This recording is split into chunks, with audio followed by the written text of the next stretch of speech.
Hello and welcome to another edition of the Stench of Truth. How about that Higgs Boson, huh? Well, I guess not everybody has a advanced degree in physics, but all of the hoopla surrounding the supposed discovery of the Higgs Boson really is just a statistical thing that could be something else. So, have we discovered the Higgs Boson, or have we discovered another type of particle? The facts of the matter is that we don't know yet. So keep your eyes open on what goes down with that whole scenario, because this has been overblown, sort of hyped up, because I think, of course, the CERN people want to justify their huge expenditure and the creation of this super collider so that, you know, they can find the, secret of the universe, open up black holes, create strange matter, dark matter, strange quarks, a strangelet, you know, all of these things that, you know, people have been talking about with CERN and the various activities of CERN and what their ultimate goal is. But even if it is the Higgs boson, it's only reflected by what comes out of it. They don't really see it or know what it is or understand it, but I'm doubtful that it really is the Higgs boson. I think that they have discovered some other collision has produced the required data set to indicate the Higgs boson, because the tracks that are left by the Higgs boson can also be left by other things. So just keep that in mind. The Louie Freeh Penn State cover-up report certainly had a lot to say, talking about Carly, Schultz, and Spanier in particular, and how there seemed to be very little empathy towards the potential victims of Sandusky, and the greatest amount of deference being paid to him, which is all very well and good. The problem with it all, of course, is that it does nothing to look into a wider possible problem at Penn State, and I am not aware of any efforts being made to look into the Second Mile Foundation itself and to find out if there are any nefarious connections into that group. Now, one needs to remember that the board of directors, or governors, or whatever they call themselves, the trustees of Penn State, consists of very high-ranking members of the Pennsylvania administration and other people of very great import, if you want to use those terms. People who have a lot of money and influence and power. And it is in everyone's interest to make this go away as much as they can. So if there is going to be any further action taken on this, certainly Schultz, Spanier, and Curley will have to face some kind of something. Whether it's administrative or criminal remains to be seen, but I imagine that there's going to be something sent down the way to them. And I think that that will be the end of it, unfortunately and sadly, because I'm sure there are many more victims and there are many more perpetrators. I'd like to also say a word about Joe Paterno and also Mike McQueary. Mike McQueary is a shitbag scumball as far as I'm concerned, because he claims, and if he is telling the truth, he claims that he witnessed anal rape by Sandusky on a young boy.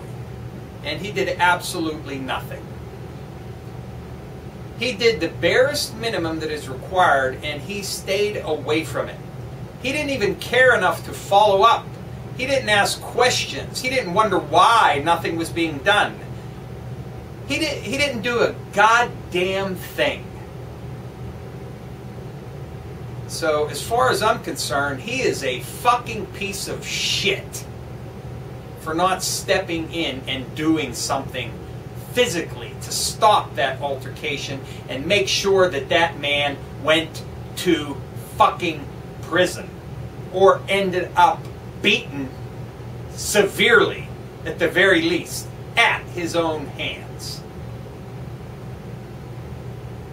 He's a disgrace.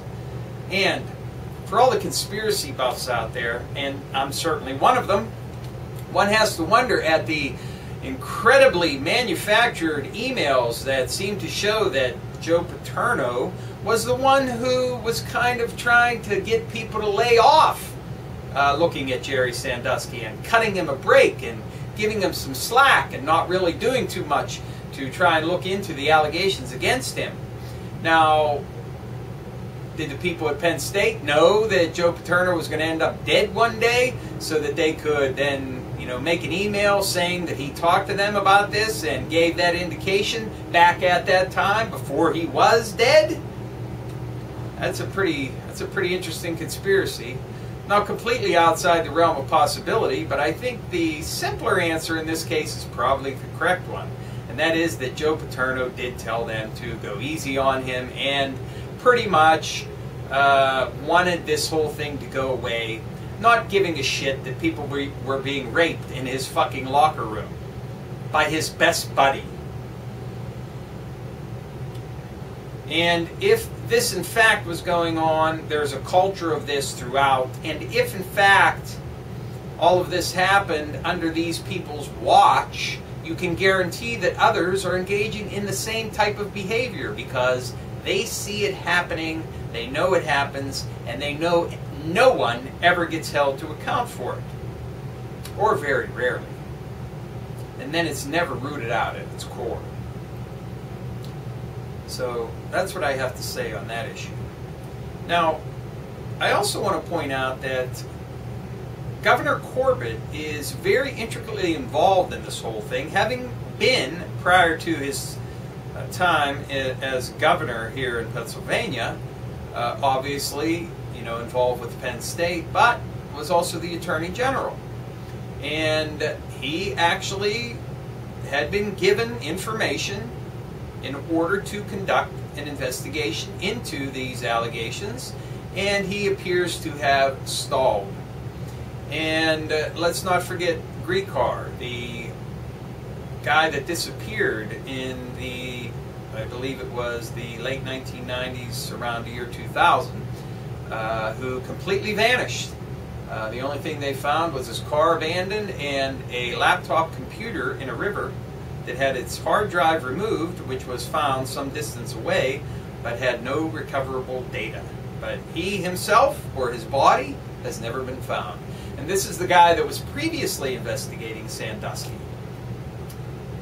for earlier allegations that the people at Penn State would have known about. So, having new allegations come up surrounding Sandusky just illustrates that this was designed to be a cover-up right from the very beginning, and that's all it ever was. And Joe Paterno was involved, and Mike McQueary is a piece of shit. So, Governor Corbett.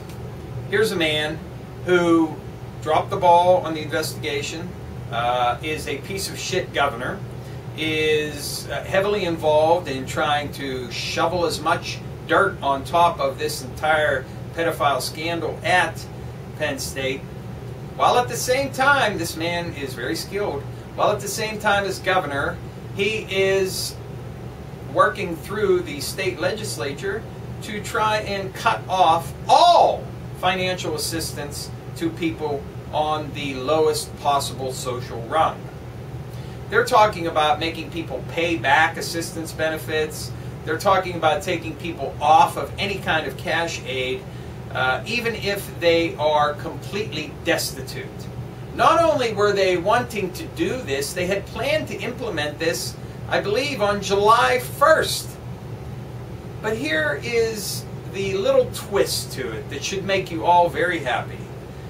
They were going to implement this with absolutely no fucking notice to anybody receiving said assistance. In other words, you were just not going to get your money anymore and have no idea fucking why. Really brilliant. So now it's set to take place in August. Yes, let's dump the people out into the fucking street, Governor Corbett. The same way you let these victims continue to be fucking molested and raped while you were Attorney General of this fucking state. You are a pile of fucking dog shit, you useless asshole. And at the same time, you have the city of Reading, who unilaterally decides to break the contracts that they have with the firefighters and the police and pay them minimum wage because they claim that they cannot afford to pay them their actual rate. Now I want to point out something to you that should be very, very fucking obvious to anybody who has half a fucking brain cell. What is the most sacrosanct thing in this entire fucking capitalist shithole fascist fucking system that we call economics in this fucking country?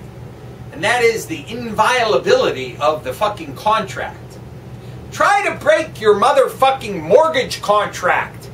Try to break your fucking bank loan. See where it fucking gets you. Repossession or fucking in jail. But snap of a fucking finger and your fucking union contract is just the same as fucking toilet paper. Why is that? Why is that? Why is one contract better than another? It's all bullshit, of course. But everybody likes to pay lip service to the idea.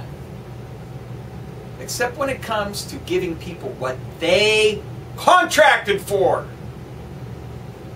The banks, oh yeah, you gotta pay them motherfuckers back. You ain't getting out of that fucking thing. That thing's locked in stone. Look at student loans. You can't even get out of them with bankruptcy. But if your police and firemen are making a little bit more money, well, we'll just cancel their contract and pay the minimum wage. Fuck that contract. It don't mean shit. You see this bullshit fuck? Can you understand that?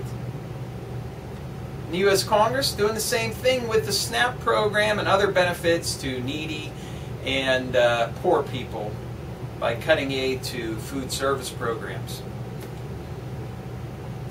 So the trend is continuing, and I think everybody on Capitol Hill and all the rich fuckers that parasite off the fucking system and suck the lifeblood out of all of us are firmly engaged in the effort of praying for the death of all the poor people so they'll just get out of the way already. But you know what?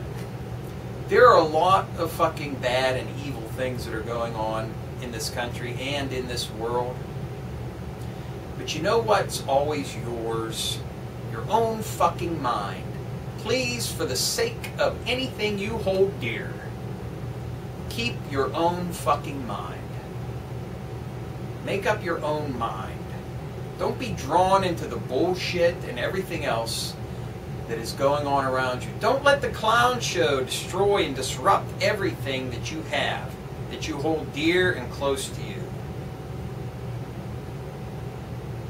Don't become enmeshed in deep depression and hatred and anger at everything that is going on simply because you're letting all of this get to you and letting all of it have a massive negative effect on your psyche.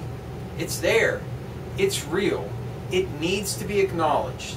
It needs to be fought against. It needs to be called out. It needs to be fucking exposed. But it does not need to ruin your fucking life or that of your family or your friends. Do not let fear turn you into a frightened worm in a corner. And do not let fear make you depressed and miserable.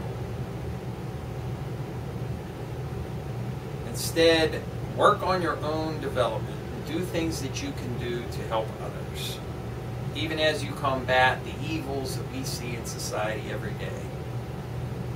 Keep your mind your own. Keep your psyche your own. Keep your spirit your own. Share it sparingly with people that you trust. And Don't let these things weigh down on you so much that you become totally immobilized by fear. That's the best advice I can give you. Truly bad times we're living in. It really is. It really, really is. But you're still the master of your own domain. And I suggest you work to whatever extent you can to make sure that remains the same. Thank you. Good night.